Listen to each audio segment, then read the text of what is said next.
Hey everyone, welcome to our YouTube tutorial. So today we are going to draw Y for Yatch. So let's get started. So let's draw Y like a balloon shape again. Just draw it with your free hand, just like I'm doing. Now let's make the Yatch. For Yatch, we are drawing a straight line. You can also use a scale. I am drawing with a free hand. Then make a T shape at the bottom of it, and now join it like a normal U shape like I'm drawing.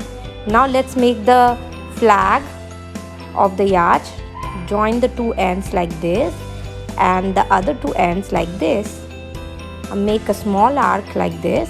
And now we are drawing the triangle. See, I'm drawing, and Yatch is done. Now make a little flag on the top of it, and it's done. Now let's start coloring the Yatch. Hey friends, if you like the video, please like, share and subscribe, and don't forget to hit the bell icon to get notified every time we post a new video. Hope you enjoyed the video and do share it with the little kids who really needed these drawings.